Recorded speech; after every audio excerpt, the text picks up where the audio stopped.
Hey guys, it's Yes or No, and I know a lot of you just celebrated a very important birthday. Mine. No, just kidding. Jesus who? Oh, Jesus. So yeah, I just had my 27th birthday on the 26th of December. I'm feeling kind of old. Yeah, like a good type of old though, you know, like an I'm losing my zits kind of old.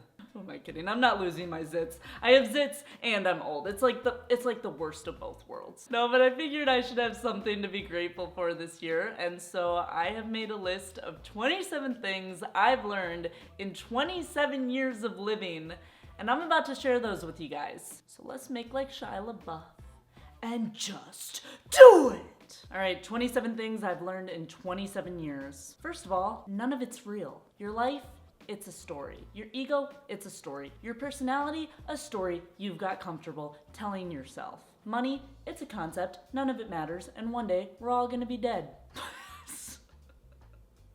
Started out on a real dark note, huh? You could let this all swirl you into an existential nihilism kind of depression, or you could let it release your inhibitions so that you can feel the rain on your skin. I would choose the latter. Remember, the best story is the one that serves you. Next! So I found that to not completely spin into existential nihilism, one of the best things to do is to choose your value system. And while I do not think it is easy to live an honest, kind, and compassionate life, I do think it is probably the easiest on your soul and likely the most fulfilling. Hashtag WWJD! Speaking of Jesus who, brings us to number 3, always be skeptical. Especially, and sorry Jesus, of people who go around preaching to believe what they say just because they told you so. Think about it, if your perspective is your power, then critical thinking is the tool you use to make sure you use that power wisely. This is a very serious 27 things I've learned. I'm realizing that now. I'm like giving you like the big nuggets of information. There's no McDonald's chicken McNuggets in here. We're full on Michelin star nuggets now. There's no turning back, but there is turning off. All right, I'm gonna have to go with Shakespeare on this next one and say that there is nothing either good or bad, but thinking makes it so. It's just something I believe. Like, if everything's made up, you can't place judgment. So be less harsh when you judge others, and be way less harsh when you judge yourself. All right, the next one I'm pretty sure you've seen on every quote board ever. I believe that hurt people hurt people. I fundamentally believe that most humans are want to do the quote unquote right thing, want to do good by others, quote. So I believe when they do something that appears mean, it's usually just because they're hurt and they're acting out of a defense mechanism. God, life is way more boring when you take the drama out of it. Let's bring back some Shakespeare. To die or not to die? Oh wait, that's not the question. Oh, this next one's fun though. It's about boys and love. So one thing I learned about men and relationships is that when I was really young, I had highly unrealistic standards. Probably, definitely set by Disney. And then as I got older, went through college, society destroyed my standards and made them tragically low. And one thing I've learned now is that I have high standards that most men do not meet, but now they're fair. And so a good explanation of this is basically, don't let society fool you into thinking that money and image is a necessity. It's not. And also, don't let society fool you into thinking you should be grateful for the bare minimum when it comes to respect. You shouldn't. You shouldn't be grateful for that. So many of these are about relationships because it's so important. Number 7, you set the boundaries in your life about how you want to be treated. Nobody else. It's your job to communicate those standards, not control the other person. So number 8, communicate, communicate, communicate with compassion, compassion, compassion. Number 9 is don't crush the butterfly. So I used to be this kid in elementary school who would love butterflies so much that I would kind of try to trap them and keep them with me because they were so cute. But you know, when you touch a butterfly's wings, you accidentally crush it and it can't fly, and then you messed up the beauty. Yeah, so I had a problem with letting go. right? And I think one thing in life that you need to learn how to do is not crush the butterfly. If somebody doesn't want to be in your life, you gotta let them go. And you gotta let them go with grace. And just like appreciate that they flew into your life for the moment.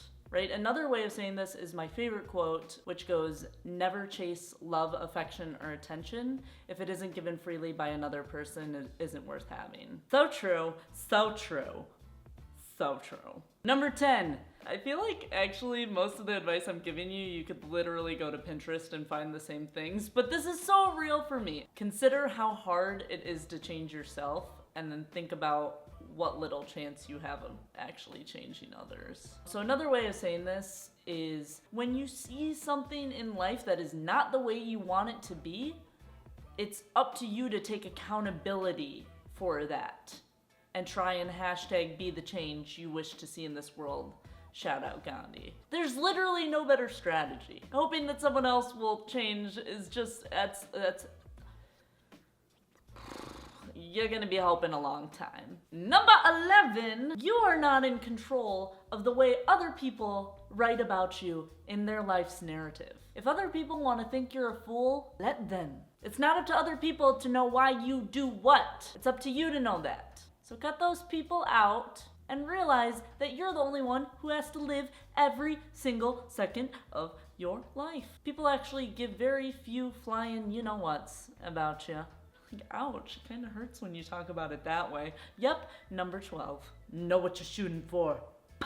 And if you don't know, Google strategies to figure it out. Right? That's literally what I did. I went on Google one day and I'm like, how do you find out what your passion is? Test to find out what your passion is. And I sat down and I did all of them. So seriously, take a weekend, sit down, figure out what your goal in life is, and figure it out. Just do it. Just do it. Really important to know why you do what you do when nothing matters. Ooh, very important. Number 13, do not lie to others about what you want, and do not lie to yourself about what you want, who you are. Just don't lie to yourself in general. That's a really quick way to unhappiness, voids, and addiction. It's a fast track down the beanstalk, Jack. Don't take it. Number 14, you don't want money. You want what money can buy you. You're like, but Ariana taught me that whoever said money can't solve your problems must not have had enough money to solve them. That's a fair point. That's touche, grande, touche. No, but what I want is to just live a life where I feel alive. And I want that life to be sustainable. I don't think that takes all the money in the world. Donate to my Patreon.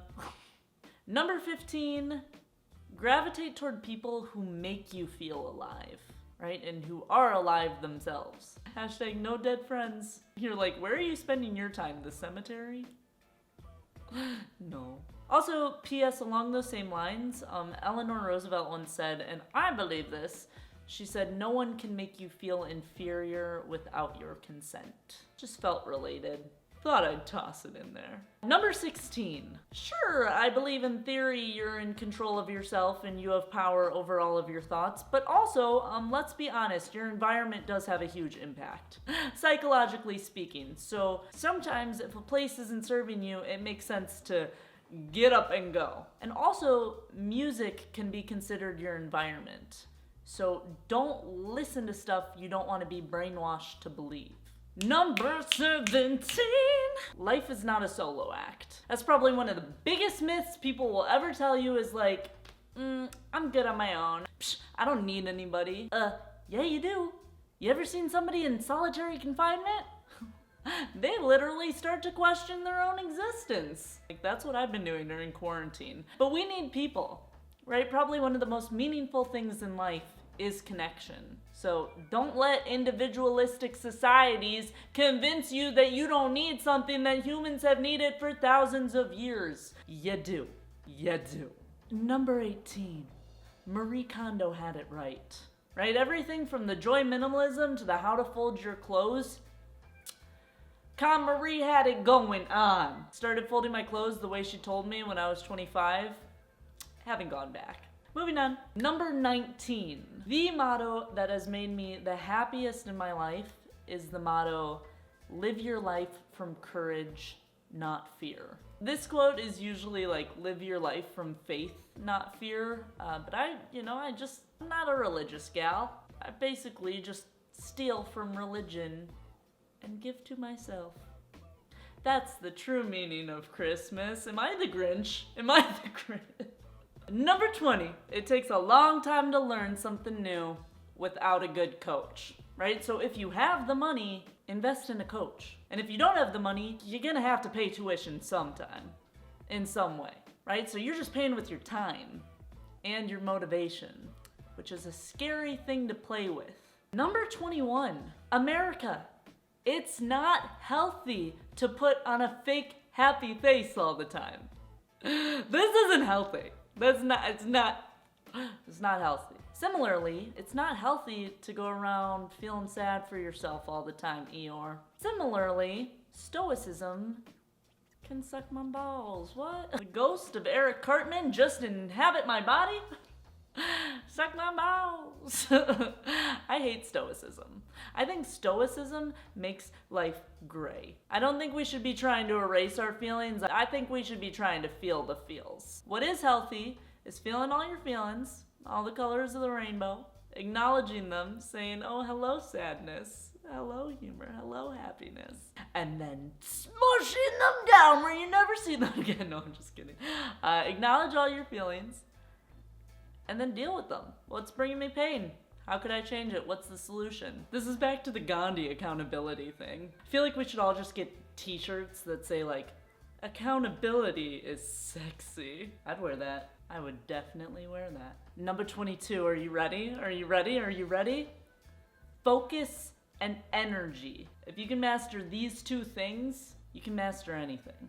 I haven't mastered them. That was a good joke. I haven't even told that one to myself yet. So number 23, along that same line, is messing with your sleep messes with your energy almost as much as having a hangover does. And playing with your phone plays with your focus almost as much as playing hooky does. There's no punchline to that one, just remember it. Number 24, you are addicted to your screen. And it's not okay just because everyone else is also addicted to their screens. This is not a way to live. What are we doing to ourselves? What are we doing to ourselves? Number 25, the best thing you can do to buy your freedom is to leverage other things to do your logistics for you. And other things can be your money, it can be people, it can be technology. But leverage these things to do your logistics for you and keep leveraging and then build systems out of that. It's not rocket science. That's how people get rich. You have to do it. That's the step I think a lot of people miss.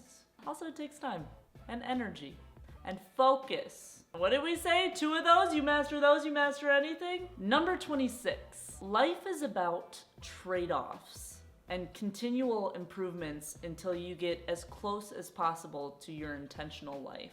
And I think you want to be intentional because time is your most valuable resource. When you run out of that, you run out of the ability to do anything. And so why would you squander that? I mean, or heck, you can just risk it for the biscuit and hope that life will take you where you want. But that's pretty much like just buying a lottery ticket and hoping that you'll win $1 million. I don't hope to get lucky.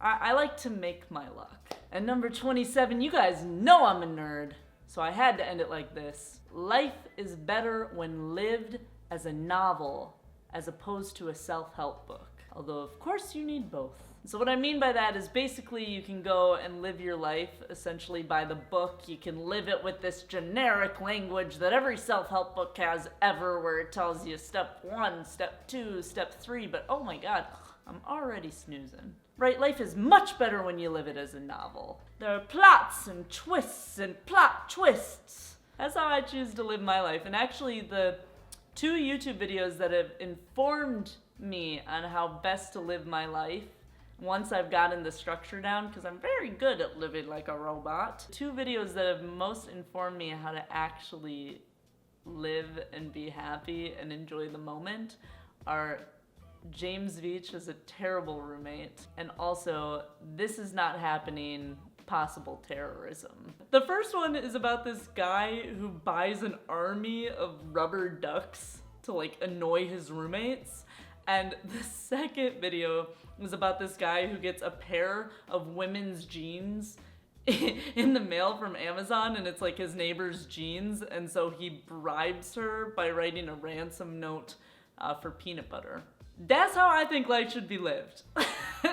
In the moment, like a novel, not like a self-help book. Life's just better that way. Alright guys, that's all. Bonus thing that I learned is that life costs money, so if you want to donate to my Patreon, please do so below. And if you want to donate to my soul, please go watch more videos. Love you guys. Bye.